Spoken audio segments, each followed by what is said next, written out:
Hello, ladies and gentlemen. Welcome to Luxor.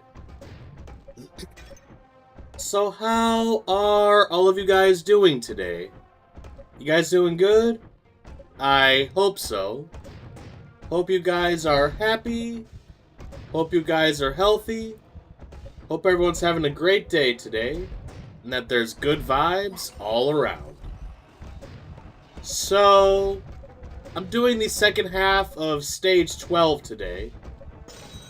And I thought I was just gonna come in here, take maybe like 30 minutes or an hour, and I thought I was just gonna kind of cruise through it and beat it. Yeah. No. Oh, silly me. So, Stage 12 is a real doozy. This particular level that you are looking at right now,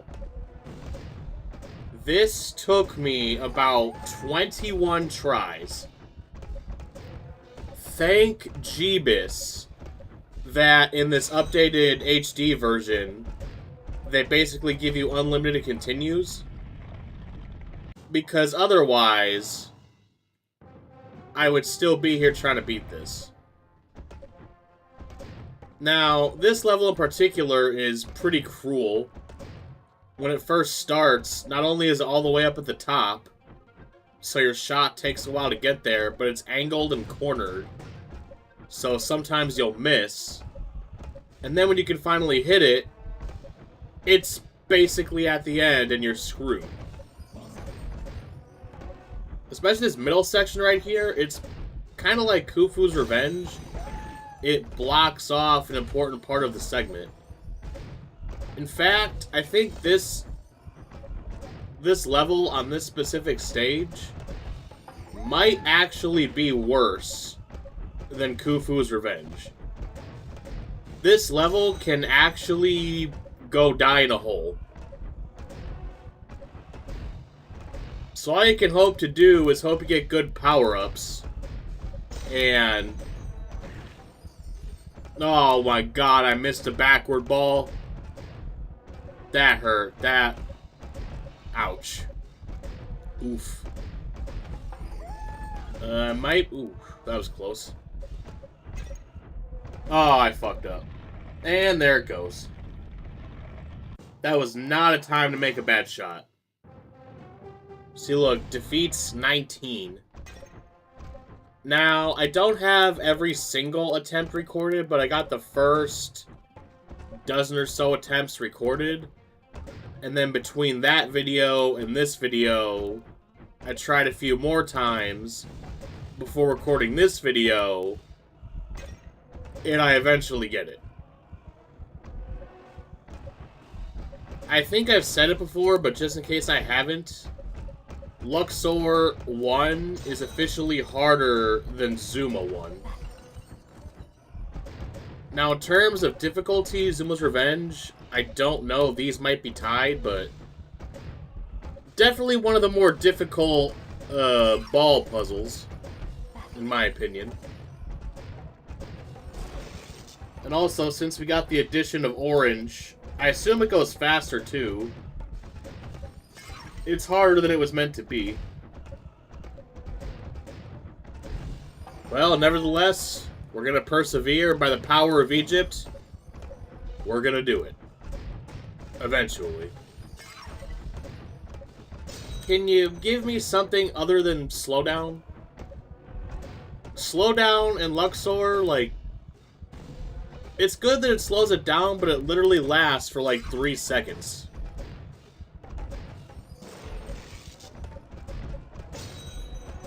It's a pretty lackluster. You could have given me at least 10 seconds.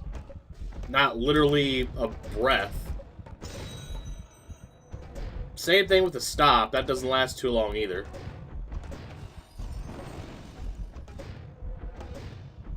Now, the two best power-ups you can get is Color Bomb and the Lightning.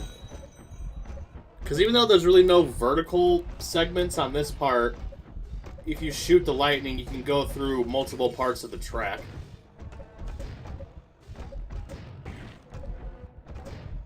So including this one, we got 4 levels to defeat before we get to beat stage 12. Okay, we're a little over halfway there. The red bar at the top, that's like your progress. We want to fill that up. Oh, shoot. If that purple came 1 second later, it would have been toast. Yeah, sometimes you just get crappy power-ups and you get unlucky with the color configuration. So if you notice at the front there's just a bunch of jumbled colors. That's the worst case scenario. So sometimes what I'll try to do is, even though it doesn't get rid of any balls, it is a little risky because it pushes it. But try to like set up matches for later. So right now, I had those 2 matches right there I just got rid of at the front. So you just keep picking them off as they get to the pyramid. But if you get a bunch of single colors, then you're screwed. It's kind of ironic that the pyramid level would be one of the hardest.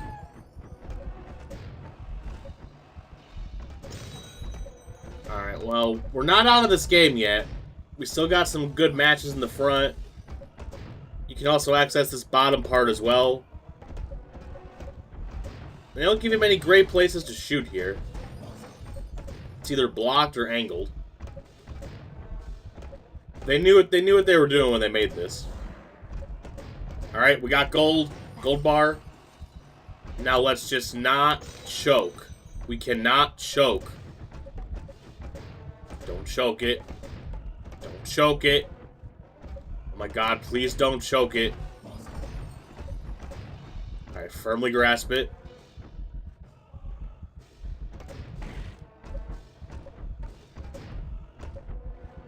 Oh shit.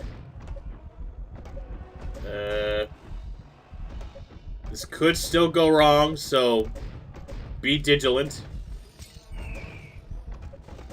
Not many reds to get rid of, but that still gives us less colors to deal with, so I'm not complaining. Whoops. Alright, I think we got it. I think we're in the clear. Oh yeah, we got it. We're done. Goodbye.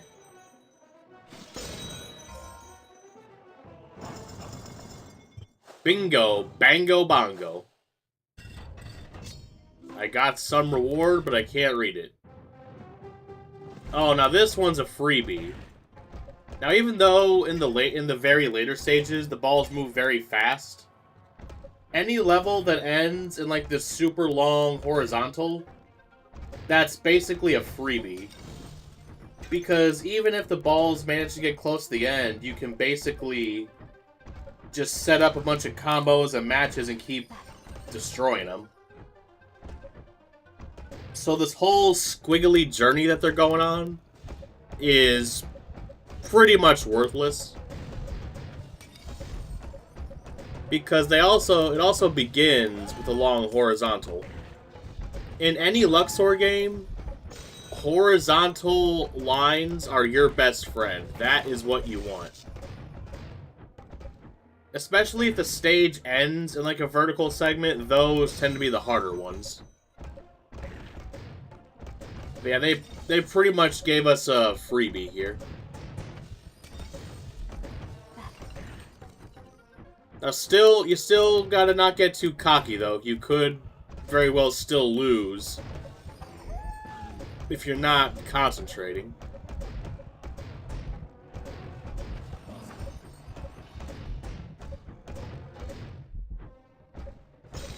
So, what I haven't done in about 5 years is play the Wii. Not the Wii U. That was it was still good, but it was not the Wii, I'll tell you that. So one of the first games I got was Wii Sports. I'm pretty sure that came with the Wii. Now, Wii Sports, very simple game, but man, was it nostalgic for me. So, one thing, I think he was in boxing, or he might have been on all the sports. There was a guy named Matt, except he was not white, and he was super, super strong. Like, this guy, if you played, he would just kick your ass. And that was all there was to it. Especially in boxing, you get to the highest skill level, you saw Matt, you knew you were screwed. Baseball, that was a fun one. Because I had Miis of, like, my whole family. I had Miis of my parents, Miis of my grandparents, my cousins, and even, like, a couple of my classmates. And then when you play baseball, like, it takes random Miis from your thing and puts them on your team. Like, alright, come on, Courtney, go hit a home run. And then there was Wii Play.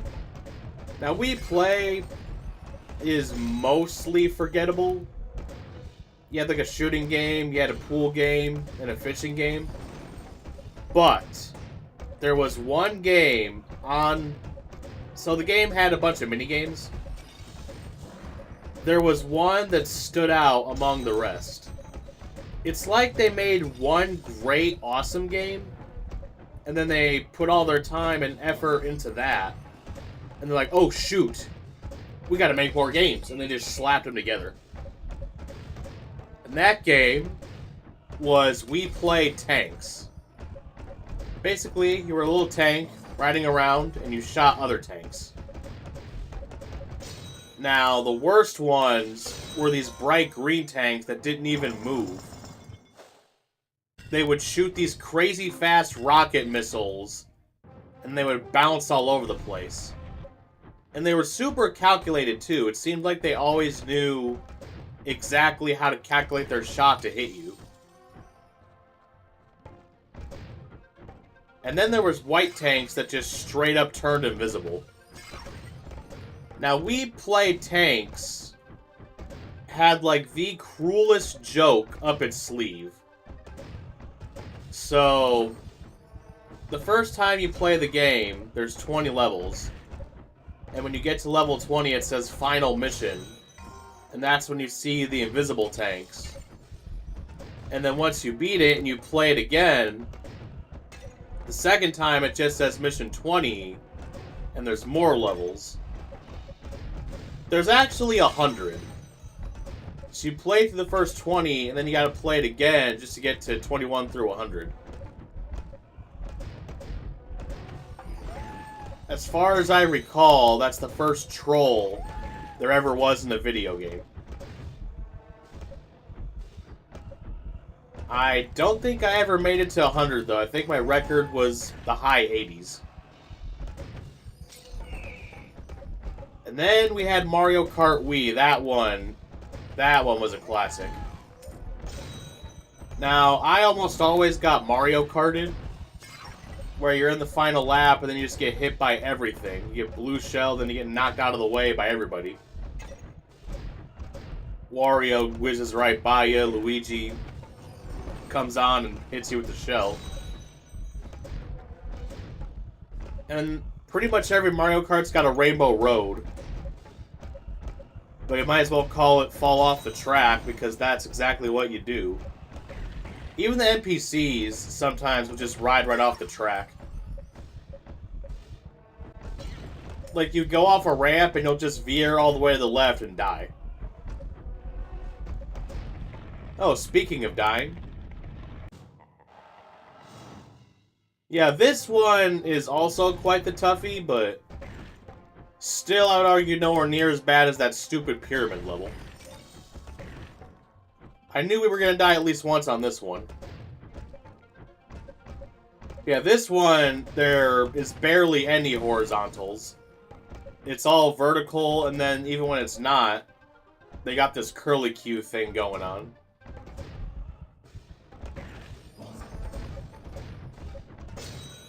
I like the design of this one, though. You got two big snakes.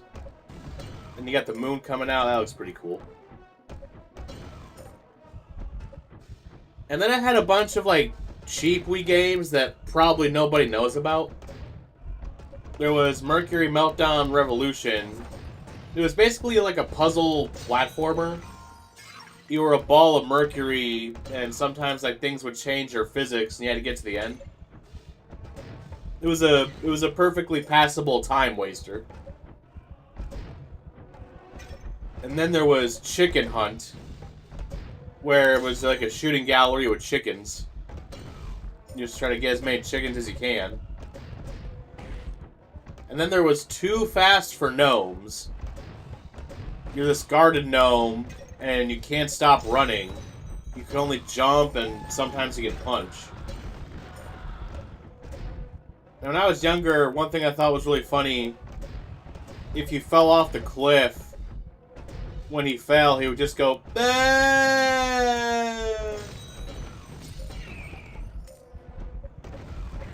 And we also had Fluidity, which was basically like the Mercury game, but with water. It was another puzzle game. Oh, here's a good one. New Super Mario Bros. Wii. That one... So, we also had a classic Nintendo, and Mario 3 is, to this day, one of my favorite Mario games. I felt like New Super Mario Bros. Wii was like a rebirth, almost. It was a new Mario series for a newer generation. Because by the time that came out, I was a little older, maybe like 10 or 11. And that game was a blast to play. Except some of those star coins were a little annoying. And if you got all the star coins, you got to play the levels in World 9, and then you would beat the game. Now, years later, I look at New Super Mario Bros. Wii. It's still a fun game, but compared to the older games, man, is it easy. Now, it's not just Mario, but, like, I feel like most games nowadays, compared to the ones that came before, they are a little easier. I think they just wanted the games to be more accessible. Like, they wanted kids to be able to play them, and even some of the adults today. So they decided to, like, tone it down a little bit. But one thing I actually didn't notice about New Super Wii until recently is they give you like a whole bunch of one-ups. Like there's a lot of coins everywhere. There's almost every level has like a green mushroom hidden somewhere. Like they really want to make sure that you don't die. Now what they should have done, they should have had like a casual mode, which is just what the game is. But then they should have had an expert mode.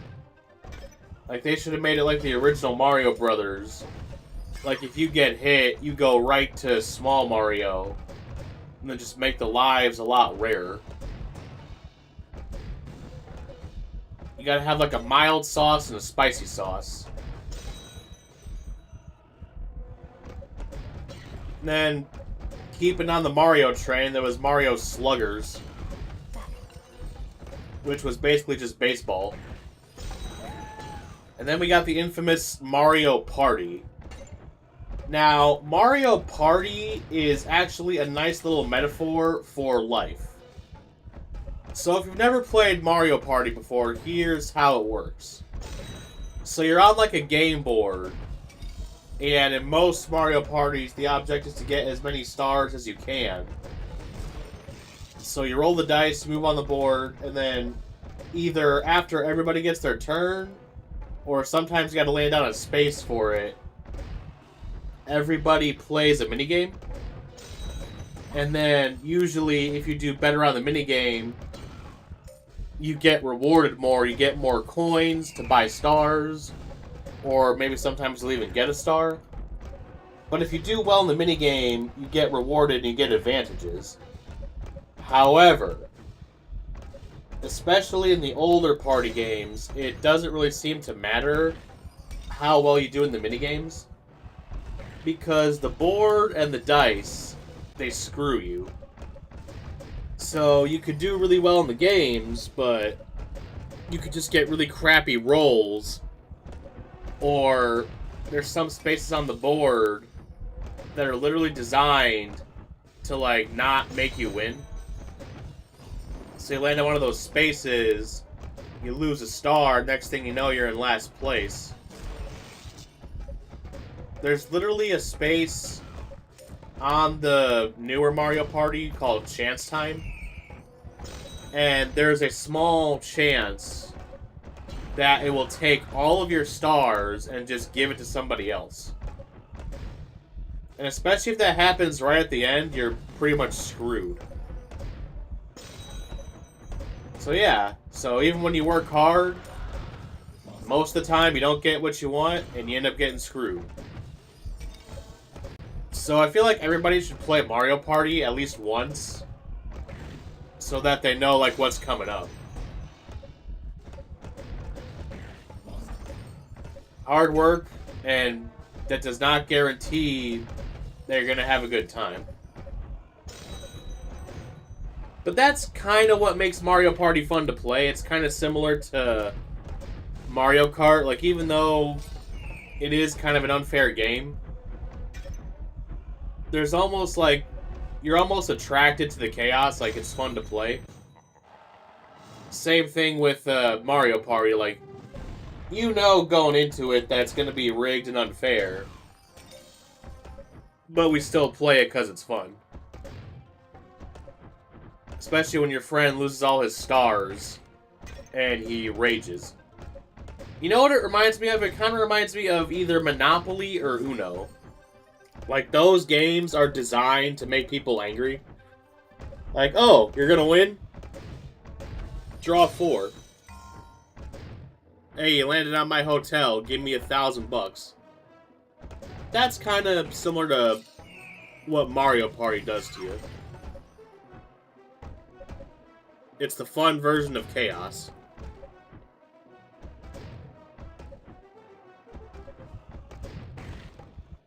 Oh, and I also had a bunch of game shows on the Wii. I had Family Fortune. No, I had Wheel of Fortune, Family Feud, and Jeopardy! Jeopardy! I hardly played because I'm an idiot. You actually gotta know stuff to play Jeopardy!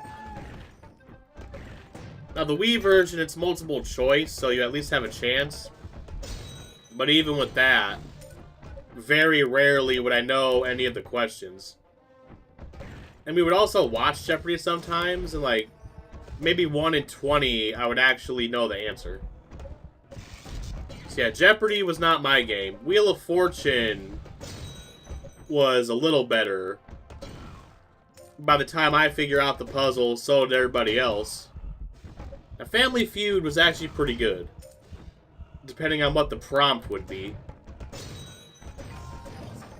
If I remember correctly, it was the 2012 edition. Now, there were a few different versions of Family Feud, but none of them ever had Steve Harvey. In my version, it was, they just made up a guy named Sparky Whitmore.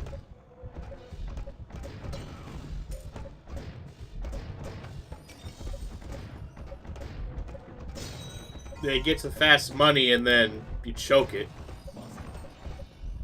And I feel like the formula for Family Feud, the show, is somebody gives a stupid answer, the family supports them like, good answer, good answer, and then Steve just looks shocked.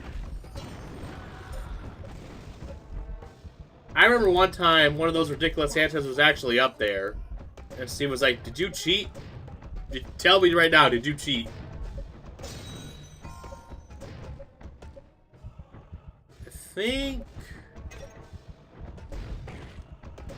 I think that's all the Wii games we had.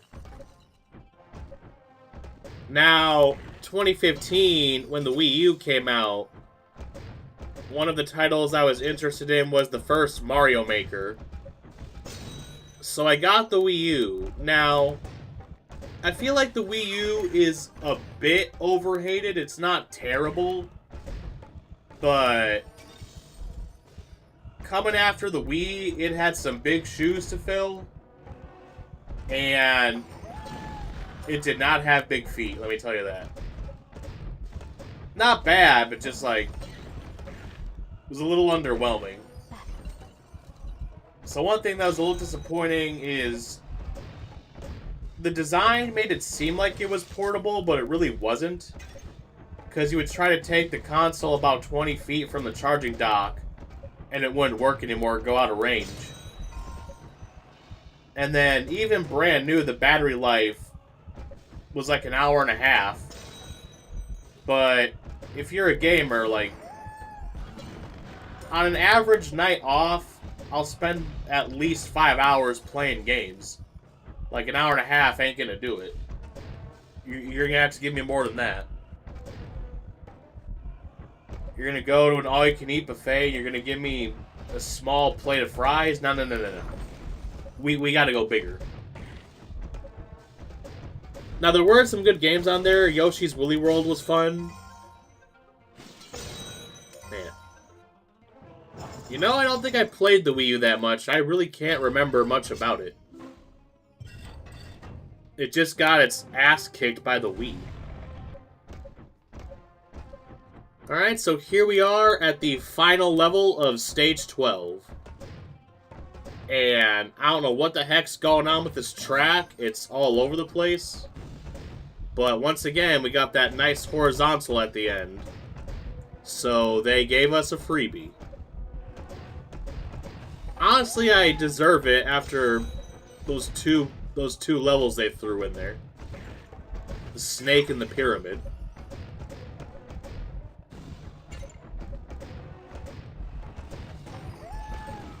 So it looks like we're in a dungeon. Like, we got some gray brick walls. Okay, towards the right, what's that guy doing? He's got like a record player. He's got his hand up. I'm not even gonna question it. Like, there's a lot of stuff in the background of these levels. I couldn't tell you what the heck's going on. Why is the cow dancing with the kangaroo? Well, nevertheless, I think we'll be fine. Now, I have a cursed shirt. Now, it's not haunted, like, when I wear the shirt, nothing happens. But one of the shirts I have, it's like this peach-colored shirt, almost pink. And it's got a pocket in the front. And every time I wear the shirt, it gets dirty, specifically when I'm eating. It doesn't matter what happens, I cannot keep the shirt safe under any circumstances. Now, I will admit, I am a bit of a messy eater.